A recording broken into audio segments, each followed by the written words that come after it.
Corporatocracia. La corporatocracia es este grupo de hombres que dirigen las grandes corporaciones y realmente actúan como el emperador de este imperio.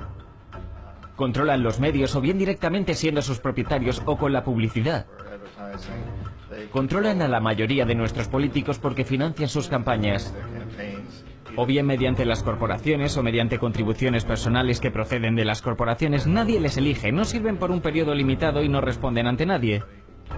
Y en la cima de la corporatocracia uno no puede realmente saber si la persona trabaja para una corporación privada o el gobierno, porque se mueven de uno a otro constantemente. Es la noticia del día. A partir del lunes se reabre la posibilidad de comprar dólares, por supuesto demostrando ingresos en la AFIP, y en las últimas horas se habló de maniobras especulativas, en particular de una que hizo Aranguren de Shell, Raúl. Y esto ocurrió en horas del mediodía, después de que en las primeras operaciones el dólar había arrancado a 7.14, estaba subiendo, estaba a 7.30. En las pantallas de los bancos aparece una operación de alguien que quiere comprar dólares y le pone el precio. Le pone el precio, no es que pregunta cuánto se lo vende, sino que le pone el precio, y el precio era de 8 pesos con 40. Aparece diciendo, yo quiero comprar 8.40. Digamos, yo quiero perder plata. Efectivamente, la operación se cerró a 8.40. Quien puso la operación en pantalla es el banco HSBC. Inmediatamente después de esto, cuando el Banco Central detecta esta operación, reclama al HSBC que explique de quién es la operación. Y la respuesta del HSBC es de un cliente nuestro, la empresa Shell. ¿Y por qué ese precio le pusieron? Porque nuestro cliente pidió que lo publicáramos en pantalla con ese precio. Y al hacerlo público, arrastra el precio para arriba. Obviamente, es lo que se dice en el mercado, marcar el precio. Pero esto marca claramente la intención de algunos grupos y empresas por, en el día de ayer, provocar un salto muy fuerte en el valor del dólar. ¿Qué dijo Aranguren? Sí es cierto que hay una operación hecha por la empresa Shell que necesitaba esta plata para importar, para pagar determinadas cuentas, y compró dólares a 8.40, es decir, que admitió la operación. Ingeniero Juan José Aranguren, juráis por Dios y por la patria, sobre estos santos evangelios, desempeñar con lealtad y patriotismo el cargo de Ministro de Energía y Minería, para el que habéis sido nombrado, cumpliendo y haciendo cumplir, en cuanto de vos dependa la Constitución de la Nación Argentina. Sí, juro. Si así no lo hicieras, Dios y la Nación lo demanden.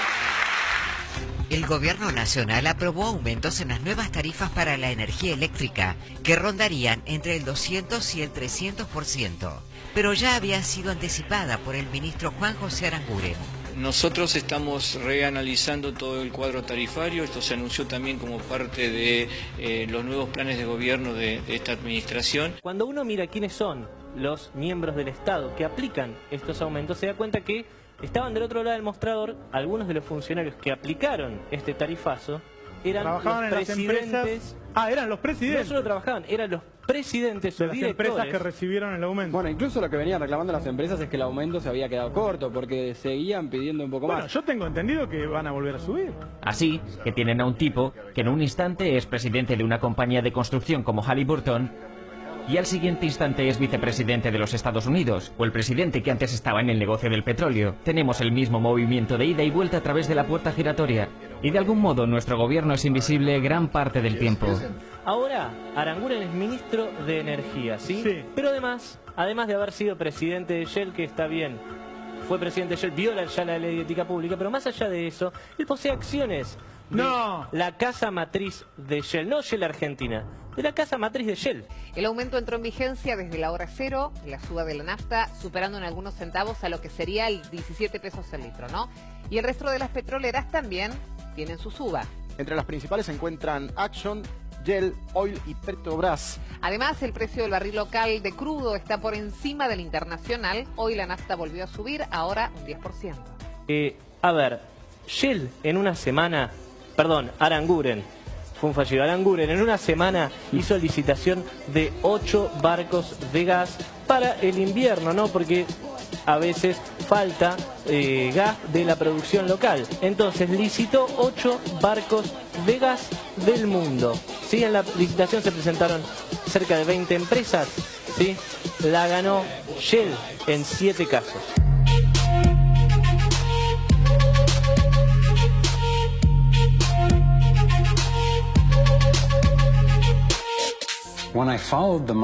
Cuando seguía el dinero, vi que me arrastraba a la cima de una pirámide. Aquí estamos en la base de la pirámide con nuestro día a día. Por encima de nosotros está el gobierno, personas a las que se les ha otorgado un monopolio de poder y lo usan para imponernos impuestos y controlarnos, estemos de acuerdo o no. Pero ¿quiénes los controlan a ellos? En el siguiente nivel nos encontramos a las compañías. Muchas personas opinan que hoy en día son ellas las que gobiernan el mundo, y no los estados nacionales, y lo denominan corporatocracia. Para conseguir los recursos mundiales y controlar los mercados, esta corporatocracia debe tener acceso a dinero barato. Las grandes corporaciones obtienen sus préstamos a un interés especial de los grandes bancos, lo que significa que aquellos que controlan los grandes bancos, la élite adinerada, son los que en realidad controlan las corporaciones. Y a uno u otro nivel son las corporaciones las que llevan a cabo las políticas, y una y otra vez es la corporatocracia la que forja las políticas del gobierno. Y luego las presenta al gobierno y se convierten en políticas, así que hay una relación increíblemente íntima entre ellos. A nivel internacional, los bancos centrales utilizan el Banco Mundial y el Fondo Monetario Internacional para hacer más dinero mientras explotan los recursos de aquellos países a los que les prestan dinero, y con este proceso acaban llevándolos a la bancarrota. El Banco Central de los bancos centrales es el banco creado por los Rothschild, el Banco de Pagos Internacionales. Hola, muy buenas tardes. Sí, ese mensaje de cautela de Mauricio Macri que ha lanzado hoy sobre los retos económicos a los que se enfrenta y las medidas que va a tener que adoptar. Nos acompaña Claudio Loser, que fue director para el hemisferio occidental del Fondo Monetario Internacional. ¿Va a suponer cambio radical en las medidas sociales? ¿Va a tener que recortar? Yo creo que va a tener que racionalizar el gasto social. Evidentemente va a tener que recortar algunos beneficios costosísimos que existen todavía para la clase media. Los despidos de miles de personas en varios sectores públicos han provocado una serie de manifestaciones en Argentina. En la capital del país, los activistas y miembros de sindicatos expresan su repudio. El Senado inventó una ley contra los despidos masivos que está haciendo Macri. Macri contesta que los despide porque quiere generar calidad. No es el camino que ha emprendido nuevamente la política equivocada ayer en el Senado de la Nación. No solo voy a generar empleo, sino en cada momento voy a decir la verdad. Y la verdad que no es el camino el de esa ley. Según el gobierno se han despedido unos 30.000 trabajadores, pero según el Centro de Economía Política Argentina, el gobierno de Macri ha despedido a muchos más. Se habla de más de 140.000 trabajadores. Los usuarios de transporte público en Argentina muestran su descontento con el gobierno de Mauricio Macri. Este jueves fue anunciado un aumento del 100% en los pasajes. Además, las tarifas eléctricas ya subieron un 300% y se especula que el Ejecutivo anunciaría incrementos de casi el 500% en gas y agua. ¿Va a haber devaluación? Absolutamente sí. De 9,84 pesos a 14,5. El dólar se disparó este jueves más del 40% en Argentina. El Fondo Monetario Internacional está muy animado con las medidas de desregulación, liberalización, devaluación, despidos y eliminación de subsidios que ha adoptado Mauricio Macri en la Argentina desde su asunción el pasado 10 de diciembre. La titular del organismo multilateral, Christine Lagarde, dijo: las políticas macroeconómicas del nuevo equipo son alentadoras. Sobre las negociaciones retomadas con fondos buitre, consideró Lagarde que si sirven para que Argentina regrese a mercados financieros, será algo muy bueno. We go to Los Angeles, where we're joined by journalist Greg Palast, Puffin Foundation Fellow for Investigative Reporting. His recent article, Rubio's Billionaire Wins Ransom from Argentina. Greg Palast, explain. Well, what happened is that Paul the Vulture Singer, who I've been following him for BBC and for Democracy Now! For about 9 years. This is the guy he's called the Vulture. Not just by Argentina, he's known by his friends in the banking industry. He grabs old debts of dying nations, dying companies, even dying people, and when there's a famine or a war, for example, in Argentina, during the military dictatorship, when Argentina went broke, he bought up old bonds for $50 million, just sold them back to the government of Argentina, a government he helped place in power, for $2.5 billion. And he did this through what the Argentine government and the United States Treasury call extortion. He says, if you don't pay me, I'm going to stop you from borrowing money. I'm going to choke your nation to death. He even seized a Argentine naval ship on the high seas. I mean, he's basically a privateer, a pirate. And what's important about what's coming up in this election, the reason he influenced the Argentine election was to get a puppet president who would write him a check which would give him a 10,000% profit. He's looking for the same in the United States. Igual que la Reserva Federal mantiene al público estadounidense en una posición de servidumbre forzada mediante la deuda perpetua, la inflación y el interés, el Banco Mundial y el FMI juegan ese papel a escala global. La trampa básica es simple: provocar el endeudamiento de un país bien por su propia imprudencia o corrompiendo al líder de ese país. Entonces, imponer condicionalidades o políticas de ajuste estructural. Lo recuerdan, después del default, en 2001, llegó el corralito, llegó la pobreza, llegó la indigencia, llegó el hambre.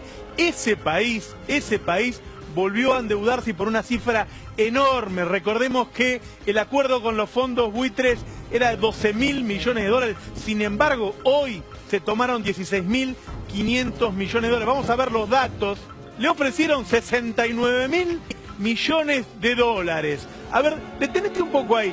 Le ofrecen 69.000 millones de dólares. Primero, los bancos siempre te ofrecen de más, porque después el país te da una participación según cuánto ofreciste. Pero además, ahí hay un dato fundamental.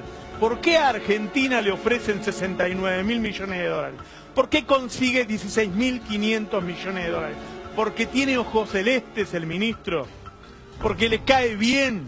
No. Le ofrecen eso a Argentina porque es uno de los 10 países más desendeudados del mundo. Repito, Argentina es uno de los 10 países más desendeudados del mundo.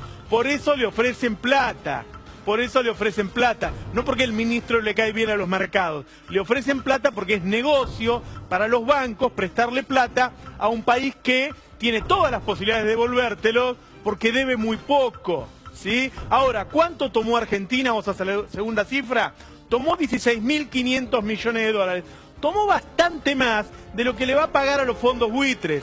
A los fondos buitres hay acordado pagarle hasta 12.000 millones de dólares. Pero hasta ahora se presentaron por 9.300.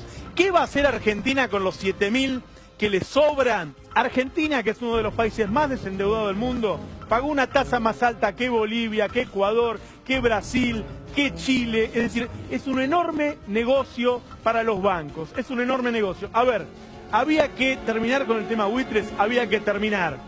Lo dijimos muchas veces, el costo de no terminarlo era muy caro. ¿Había que pagar semejante barbaridad? No.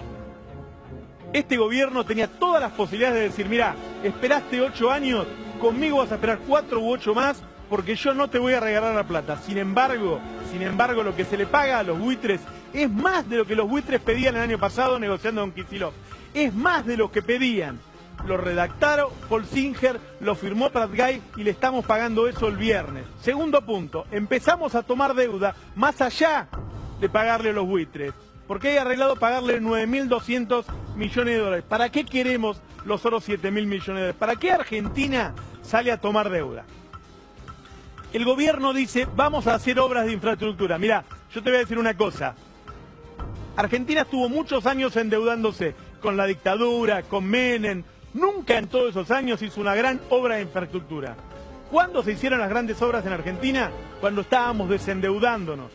En esta última década se terminó Yacyretá, se terminó Atucha 1, Atucha 2, el interconectado nacional que le dio electricidad para industrias al todo el norte argentino que nunca lo tuvo, la autopista Buenos Aires-Córdoba. Es decir, no es cierto que tenés que pedir guita prestada para hacer obras.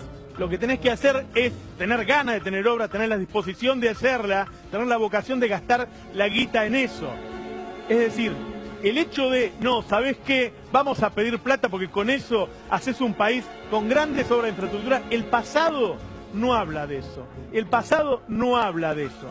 Lo que pasó en Argentina es que cada vez que pedimos guita, terminamos pagando tantos intereses que después la plata no nos alcanzaba para otra cosa. Mirá, por ahí vos sos joven, pero en los 90 Cada vez que los maestros iban a pedir un aumento, cada vez que los jubilados iban a pedir un aumento, decían, no, ¿sabés qué ocurre? No tenemos guita porque el 20% del presupuesto, 2 de cada 10 pesos que entraban a Argentina, se usaban para pagar intereses de la deuda. Llegados a este punto, mi concepción del mundo dio un vuelco. Empecé a enfrentarme al hecho de que el fracaso y el sufrimiento de muchos es en realidad el éxito y realización de unos pocos, la élite de los banqueros que ha engañado al mundo y a los que se les ha permitido crear dinero. Todos ellos ya son dueños de vastas fortunas. Entonces, ¿cuál es su finalidad? ¿Cuáles son sus objetivos? Esto no es ninguna teoría conspiratoria. Esta gente no tiene que juntarse a conspirar para hacer cosas. Trabajan todos bajo un supuesto fundamental. Y es que deben maximizar los beneficios sin importar el coste social o medioambiental.